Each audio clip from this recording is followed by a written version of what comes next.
we got all the blue, optic nerve, top arm of the X, middle of the X, optic chiasm, bottom arm of the X, optic tract.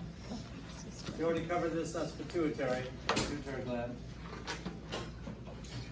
Since it's off to one side, we can see this one thing here. This top yellow arrow is the mammillary body. Well, the one on the left anyway. Mammillary? Mammillary body.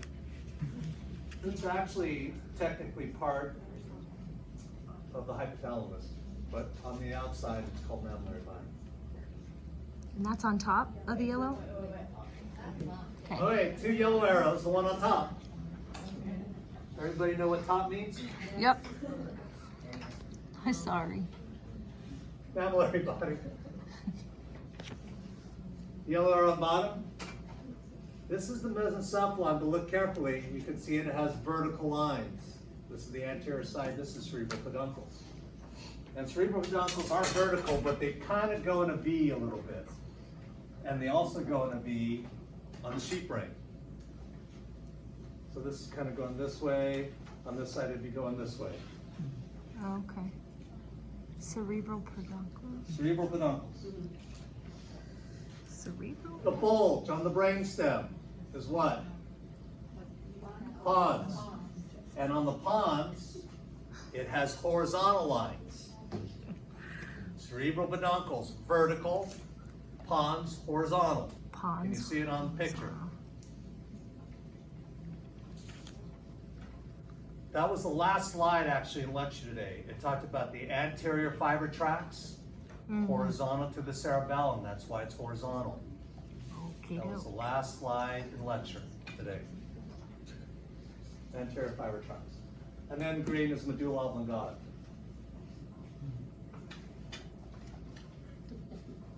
Medulla Close above the same thing, and I've taken the pituitary gland off of this picture. So you can see there's the upper arm of the X, optic nerve, middle of the X, optic chiasm, and here, this is, you can actually see this entering the brain, optic tract. Okay. Everybody got it? The blinking one is the optic tract entering the brain. Okay. So the top blue line. In the center, in the middle line is what? Optic chiasm. Okay. Optic chiasm. Okay. Optic chiasm. And below it, I'm just saying it out loud. I'm not actually asking. I'm just saying it out loud. Can I stop doing this now? Yeah. Okay. Here with the pituitary gland off, you can see there are two mammillary bodies. And what does that tell you?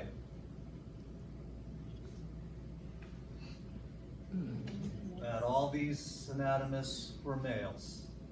They took the pituitary gland off and looked at that, and somebody goes, yeah, that looks like my wife's A cups. Let's call them mammillary bodies. Oh my God. And nothing to do with lactation. Everybody got it? It's technically part of the hypothalamus. Here now with this picture, you can actually see the vertical lines. And you can see this one is going this way, and this one's going this way. That's cerebral peduncles. Okay. Pons horizontal line is red, medulla oblongata in green. Okay. Okie dokie. Pons.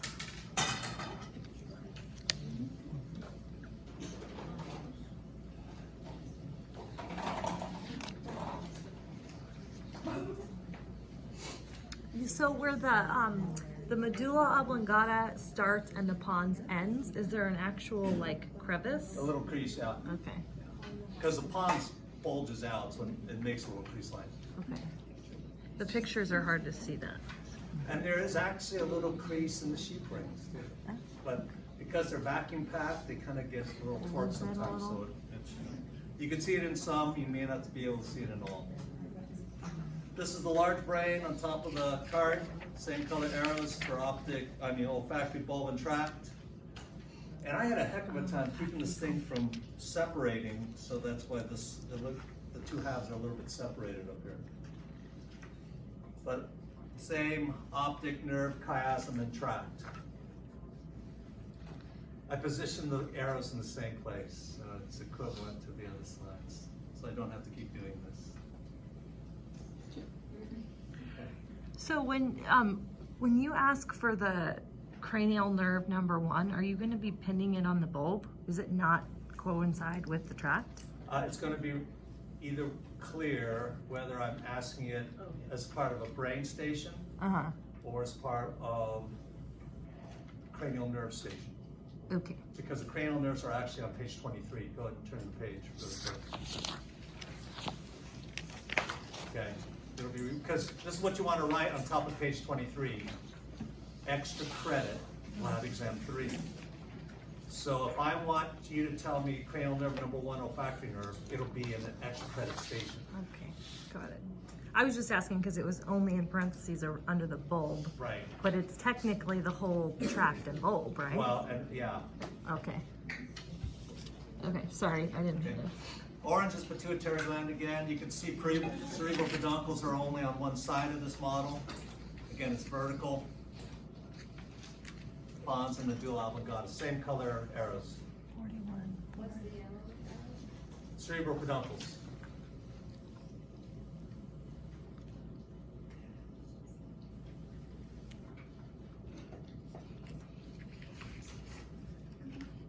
Everybody got these? Yes. What's the yellow? Cerebral peduncles.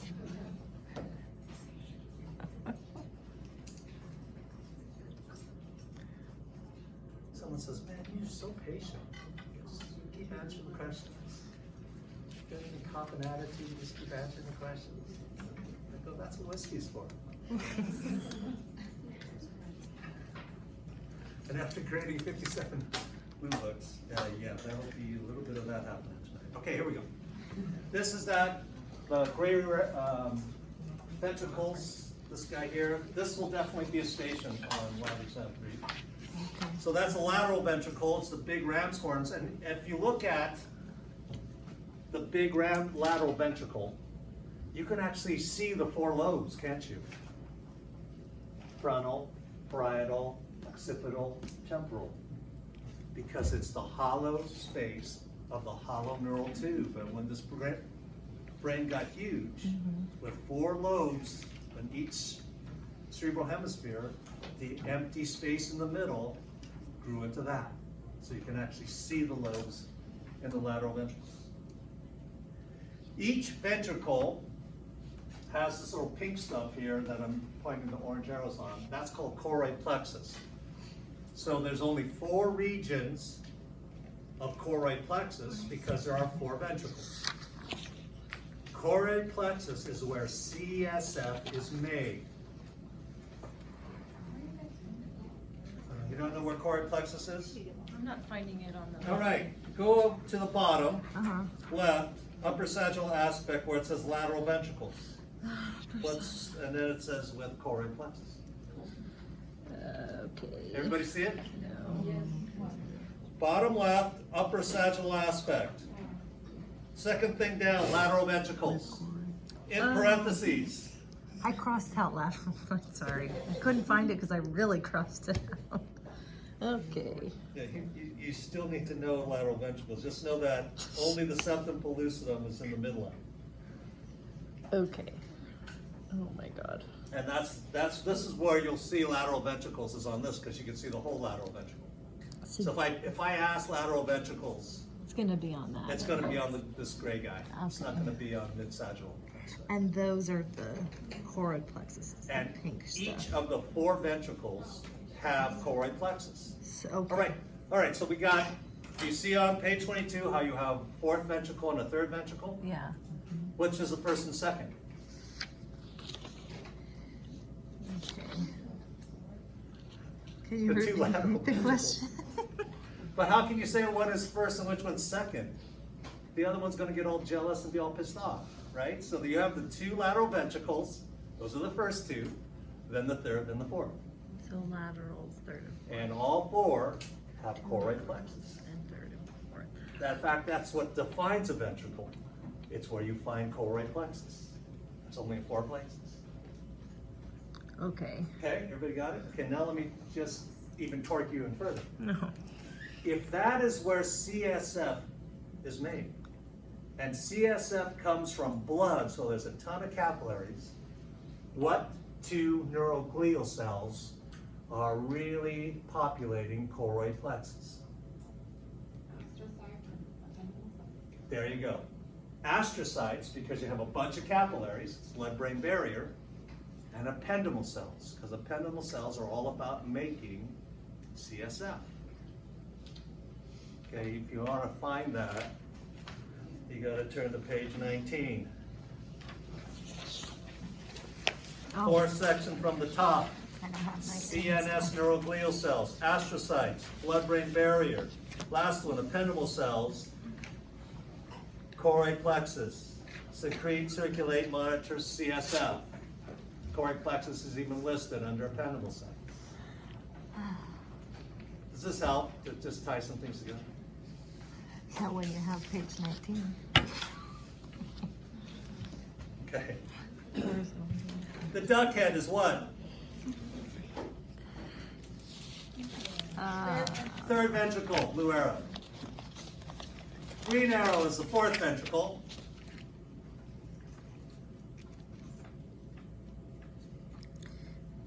Okay. Yellow arrow is the pipe that connects the two. What's the yellow arrow? Cerebral aqueduct. Okay. Cerebral aqueduct is the pipe that connects third ventricle to fourth ventricle. Oh. This is same color arrows, just slightly different views. 32. Okay. 32. 32. The pipe. By the way, this model 33. for lecture exam 3, one of the possible bigger essays is the cerebral spinal fluid tracing through the brain, well, through the whole central nervous system. This, if you can learn the ventricles in order, that becomes a lot easier to remember the sequence. Okay. Most of the CSF comes from the choroid plexus and the lateral ventricles.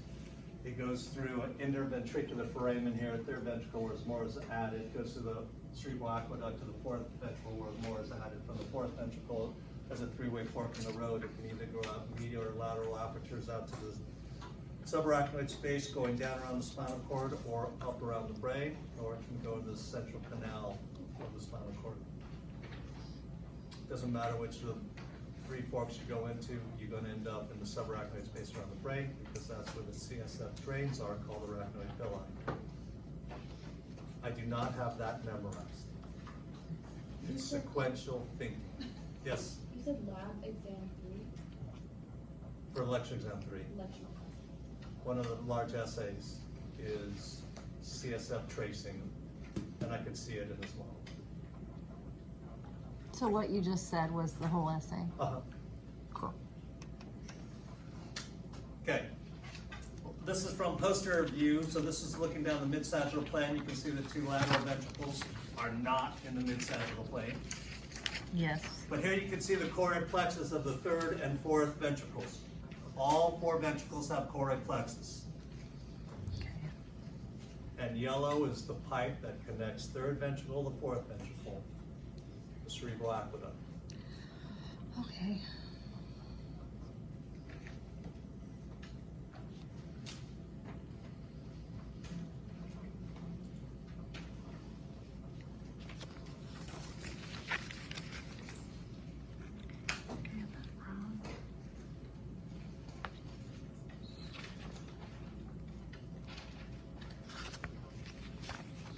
Okay. Any questions?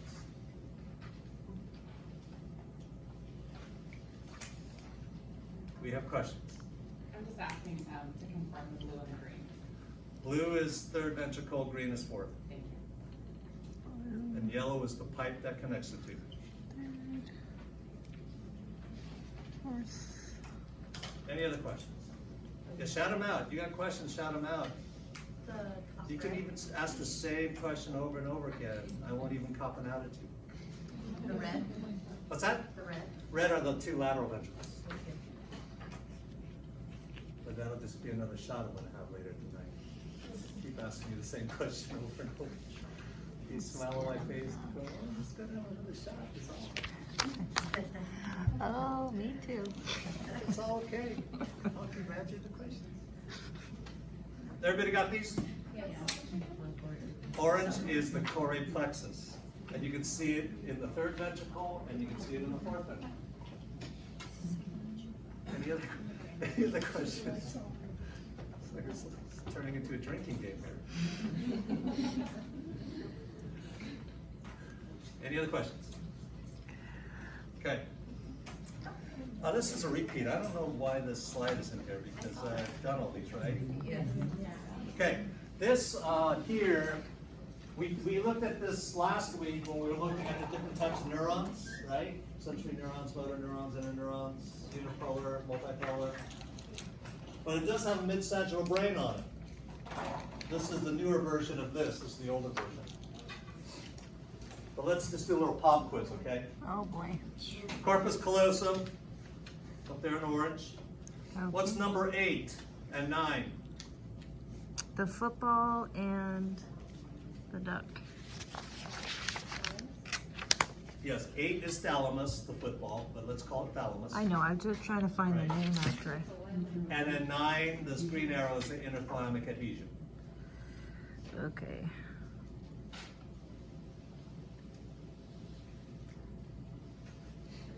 "12 is the pituitary gland. Looks like a punching bag, doesn't it? Mm-hmm.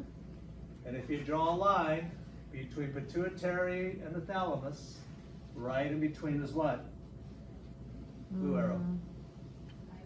Hypothalamus. If you have the sagittal section on the sheep brain dissection, just remember that. Thalamus, pituitary stalk, right in between is hypothalamus. Okay. Thalamus, pituitary stalk, right in between is hypothalamus. Does it change in structure at all? What's that? Does it change in structure at all? Like the composition change at all? Or is it just that location? Just the location. Okay. And you actually need, the hypothalamus is actually very small and it's gray matter. You Okay. almost need a magnifying glass to actually see see it. You kind of just got to point to where it is. Okay. All right, number 10 is the pineal body. So if that's the pineal body, what are these two green arrows? Oh. Corpora quadrigemina with the superior colliculus on top, inferior colliculus on the bottom. Yes. Okay, doke. If number 16 is the fourth ventricle, what's the red arrow? The pipe. What's that? Cerebral aqueduct. If the purple arrow to number 16 is fourth ventricle, red's got to be cerebral aqueduct. Okay, I see that. Okay. Any other questions? All right, let me ask you this. There's no arrow on it. What's that?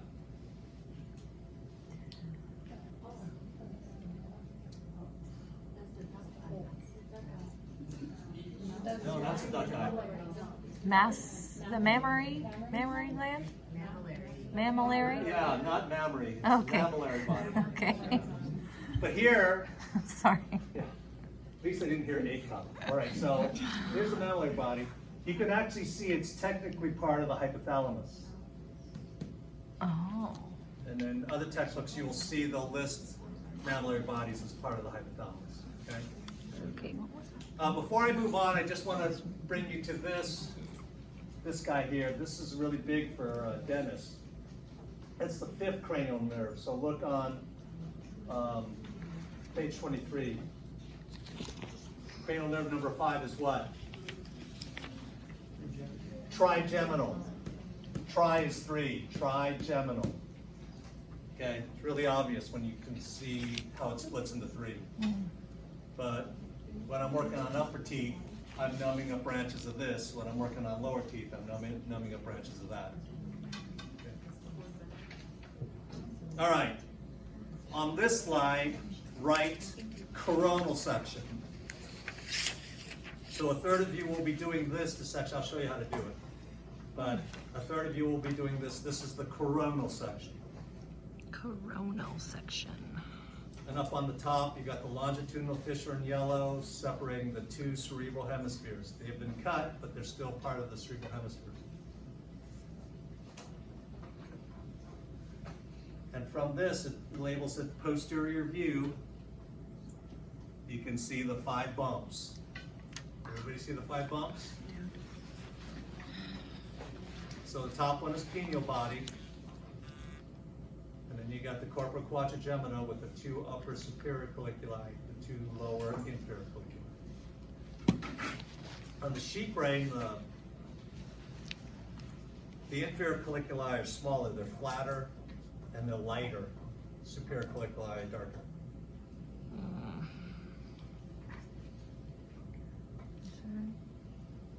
Okay, so if you look at that, and especially relative to the size of the cerebral cortex, that gives you a little insight into the sheep brain.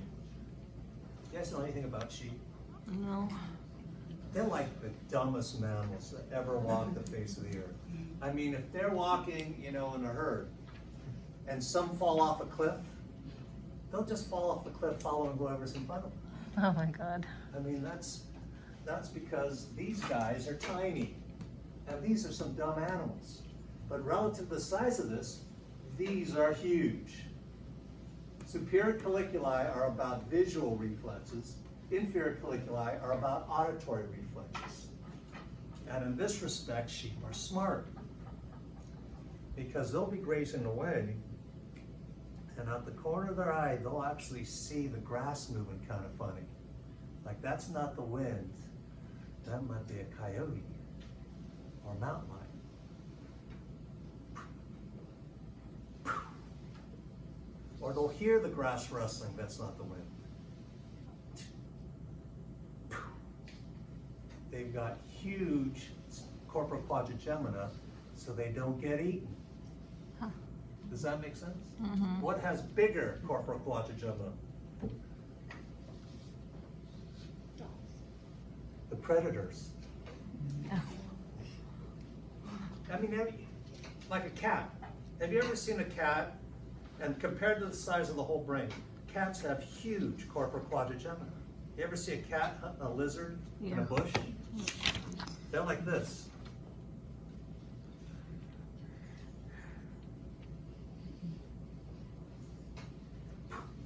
They're so smart, cats are so smart, they can actually anticipate where the lizard's going to go next. Okay? It's because it's just differing brains. Everybody got it? Yep. Wish I could do that with these days. Question? The purple is cerebral hemispheres. This is a close-up of the 5 bumps. All right. Let's turn to page 23. Everybody wrote that this is the extra credit for lab exam 3. It's one of the 5 bumps. What's that? Just be the sheet. Everything on that page is extra credit. So 5 stations.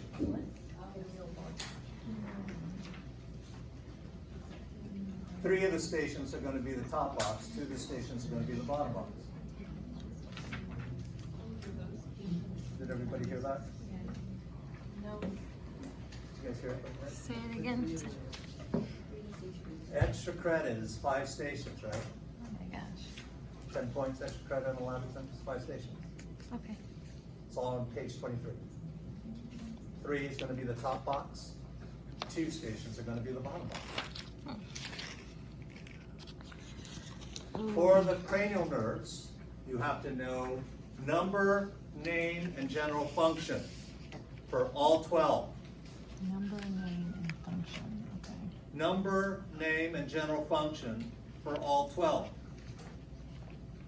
you only have to sight identify 4 of them, and they're the ones with the asterisks.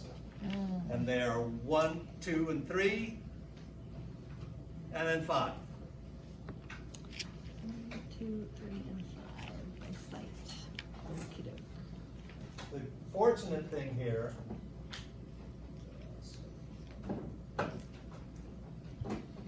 is that in this portion of the brain,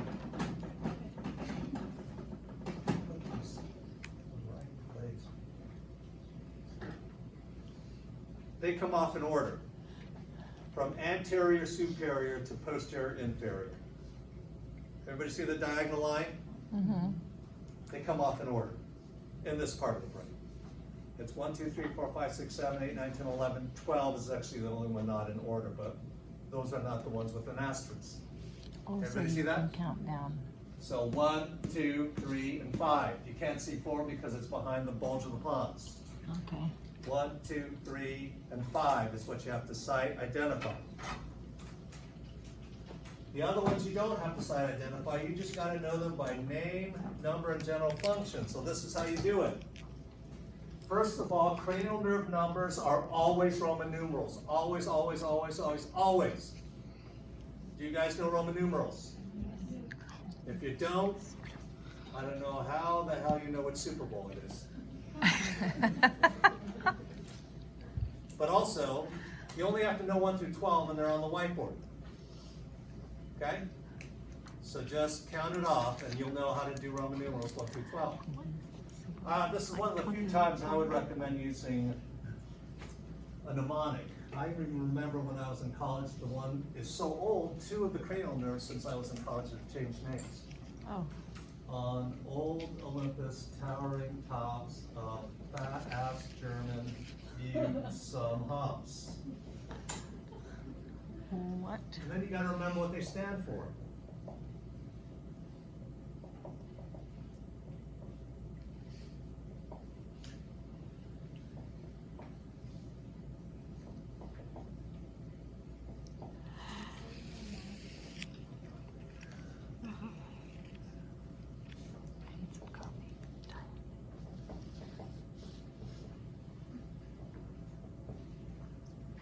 So these are. You guys following on page 23 to make sure I'm not screwing it up?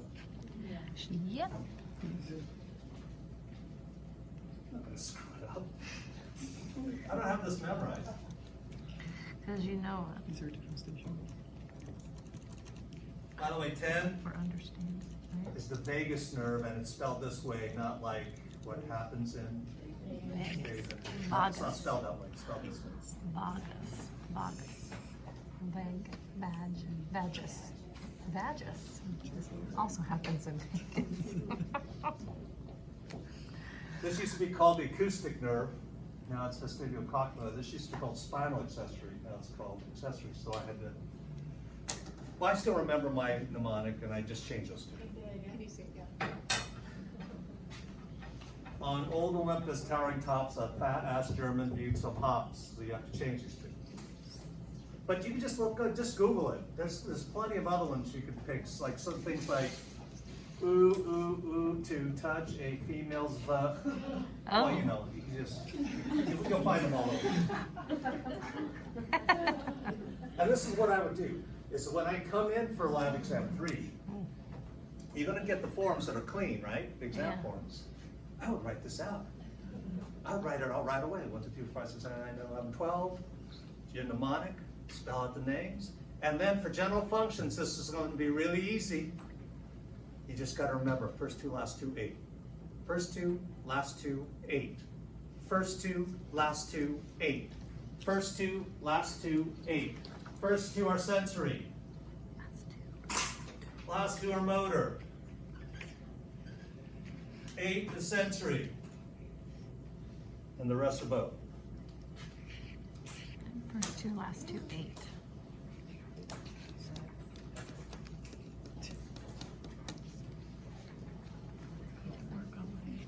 Boom. You have a legal cheat sheet for extra credit for 6 points. Okay. 2, 12, your mnemonic, spell them out, Practice it a few times for line exam 3, first 2, last 2, 8. First 2, last 2, 8. Okay.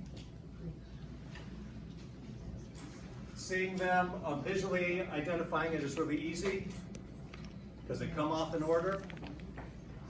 Question? No. What I just gave you would get you the full point. What I just gave you would just get you the full point. What I just gave you will get you the full point. First 2, last 2, 8. So we don't have to write any in the You can if you want, but don't expect any more extra credit. Because 10 points is enough. This is close up again. 1, 2, 3, and 5, you have the site ID. Any questions?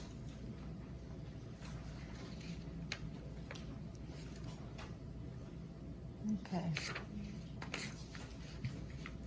Okay, we good? I will not use sheep brain for cranial nerves, but you can actually see it come off in order.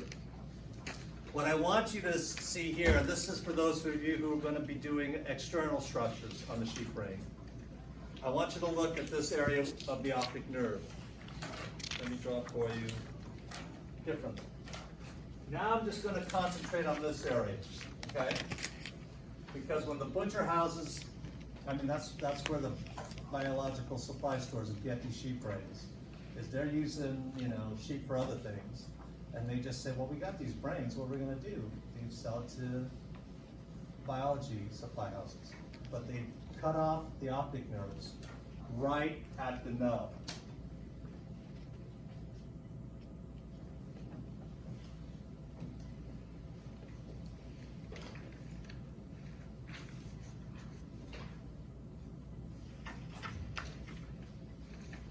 It's much shorter than that.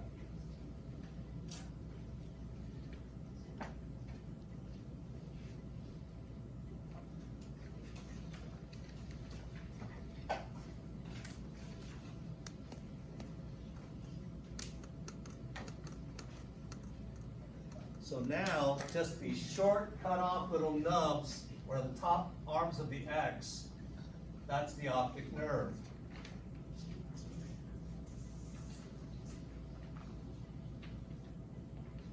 Everybody see that? Mm-hmm. The middle of the X, right here, is still the optic chiasm. The optic tracts are the bottom legs of the X. They'll be a little bit longer. But the top legs of the X, the optic nerves, are cut off right almost at the optic chiasm. Can you see that in that? Is that the Can you see the blue? light X? Yeah. This is cut off really short. That's the optic nerve. Optic chiasm is in the middle. Optic tracts are entering the brain, and this red spot is the pituitary stalk. That's why I used red, because it's always the same color. Everybody got it? So if you have an external dissection, remember that. And that'll help you find some of the things on your list. Then a third of you are going to do mid-sagittal. If you're going to do the cut, people, whoever of you is doing mid-sagittal, don't be doing because you're going to get all these tissue tags everywhere. And you're not going to see your arbor vitae this beautifully. The only way you're going to see it this beautifully is if you take that scalpel blade and you just do like Kill Bill, how Tori sorted, just boom, you'll get this. If you go, you're going to see all these tissue tags. Okay, just saying. So that's cerebral cortex there. That is the corpus callosum. Corpus callosum. So when we're doing the sheep brain dissections, which we're going to get started here in just a second, I got some diagrams here of it. But there's also, you can use your PowerPoint here too because you got them labeled. In fact, you might want to draw a few other arrows here. Let me just go over these. You guys ready? Yeah. Corpus callosum, it's only the top part of this. That's the pineal body. In your body. That's obviously the arbor vitae. Doesn't that kind of look like a tree? Yes. But notice how the white matter is on the inside. Oh, what's causing this to be gray out here?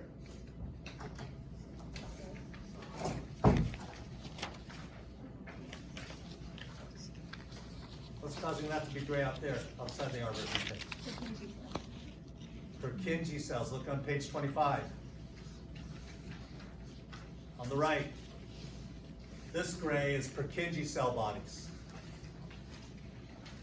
in the cerebellar cortex. Everybody got it?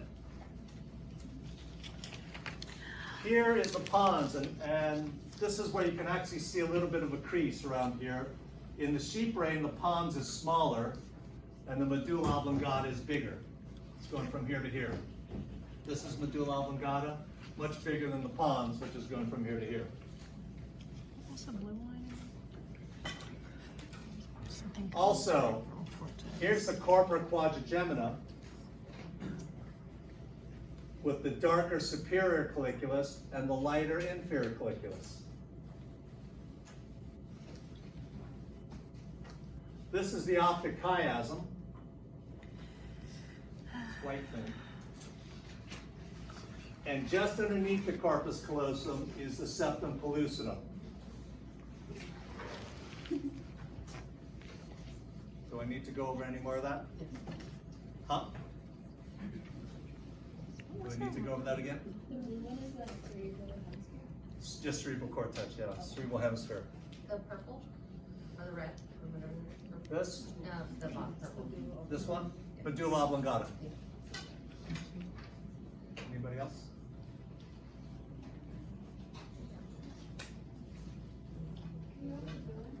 The blue one? That's cerebral hemisphere. Anybody else? Cerebral hemisphere. Yes. Cerebral hemisphere. Okay. What's that? Oh yeah, I'm at least 3 now. So on the last slide where you went over the X, Uh-huh. do we need to know what the orange or yellow one was? No, because I'm not going to ask the cranial nerves on the sheep brain, Okay. but those are the 4 cranial nerves you Just have to show decide it there. ID. Okay. External structures, external structures, external structures.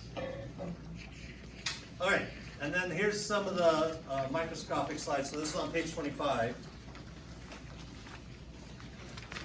You can see the cone-shaped cell body of pyramidal cells. You do need to know they are found in the cerebral cortex, gray matter. There's another view of the same cell. Can you go back to that first one? Okay. See how the cell body's kind of like a cone shape?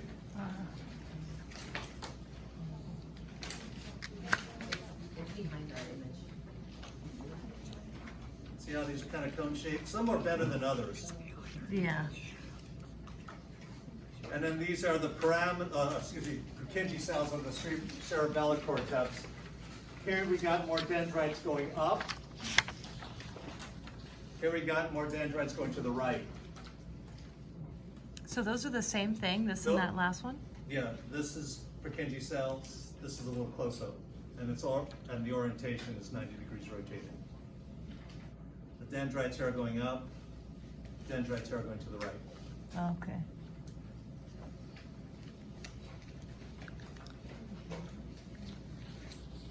Okay. Okay. Any questions? All right. The other 2 extracortical stations are going to be, Brain hack. this is one, this is the other. Do you see how they're the same? One's older, one's newer. Still the same. Everybody see that? So learn it from one model, it works on the other one. All right. It has a mid-sagittal brain, so at the very top there you got a hypothalamus and a pineal body.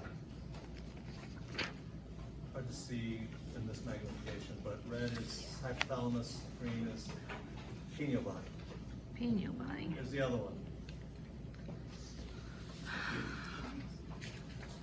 When I was taking pictures of this thing reflects too much light though. It's almost like a glare. So I went back to this.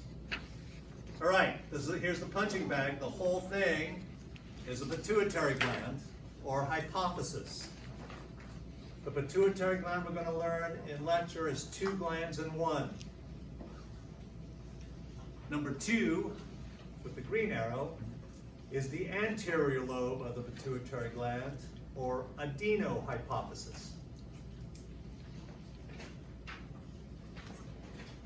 Number 3 looks like a nerve trunk, so we call that the neurohypophysis, or posterior lobe of the pituitary gland. 2 glands in 1. Can we call them either one? Yes, but make sure it's a complete name if you're going to go anterior lobe of the pituitary gland. Okay. Or you can say adenohypophysis because you're saying the same thing. Yeah. Posterior. Everybody got it? Let's not lose any half points on this, people. Please repeat that, please. What's that? Can you repeat that, please? For number 2, the green arrow, the full point is anterior lobe of the pituitary gland, or adenohypophysis. You can have multiple words or one word. For number 3, yellow arrow, posterior lobe of the pituitary gland, or neurohypophysis, one word.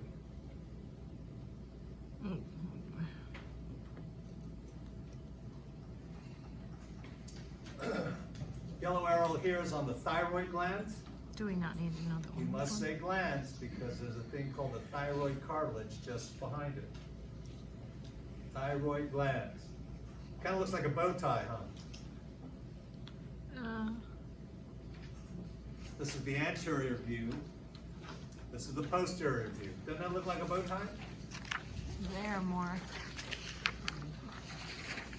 The irony is that it actually is located in your body where a bow tie would go. You know your laryngeal prominence? Actually, it's Adam's apple. That is what's causing this dip right here. And that's just wrapping around that. That's about where a bow tie would go. So on the anterior view, you can't see these other glands, but on the posterior view, you can see these 4 little pebbles. That's a different gland. That's called a parathyroid gland. Para means around, so these glands are around the thyroid gland, parathyroid.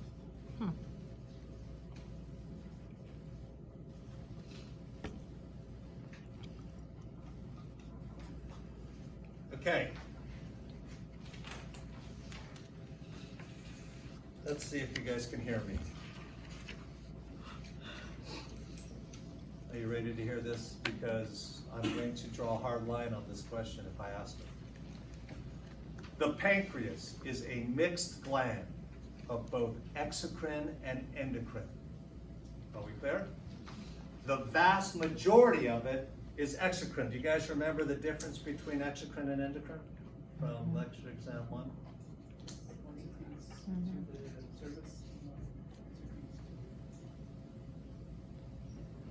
Inside. That's close. Okay, so one secretes into ducts to the body's exterior. Outer is exocrine. One does not have ducts, just secretes directly into capillaries to the body's interior. Endo means in. Endocrine. Does this ring a bell? Yes. Now you can see here that white line is the pancreatic duct because the vast majority of the pancreas is exocrine. What is written on top of that box on page 23?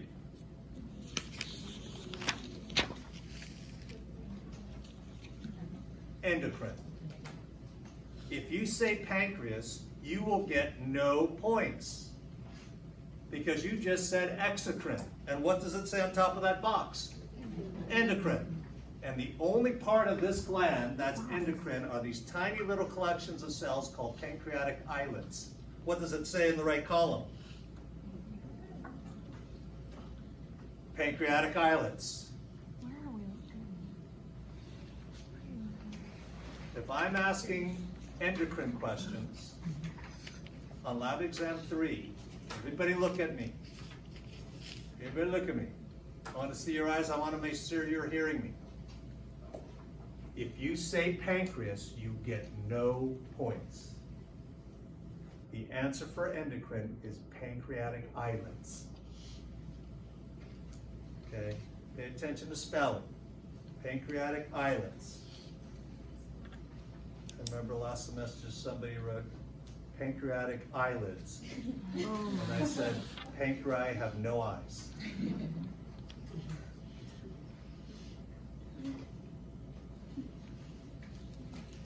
I'm not going to pin this for pancreatic islets, that's just a cartoon. All right, renal is kidneys, so the endocrine glands that sit on top of the kidneys are called adrenal glands. So look at little beans on top of the kidneys. And also the adrenal gland is also 2 glands in one, but since it's not on page 23, don't worry about it, we'll talk about it in leisure. But it's also 2 glands in one. Sex steroids are coming from the gonads, and so 16 are testes, 20 are ovaries. 16 are testes, 20 is ovaries. Any questions? All right. Let's go ahead and get ready to do the sections. You can get out of here.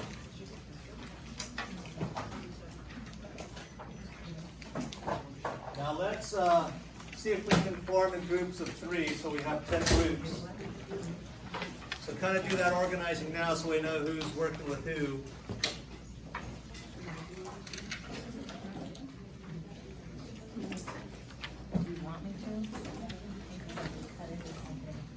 The sooner you form the groups of 3, the sooner we get out of here. Alright, sorry, Adrian, you're on your own. I'm jumping ship. It's that strong hand sanitizer, I can't take it anymore. Over there on that, next to the fire alarm,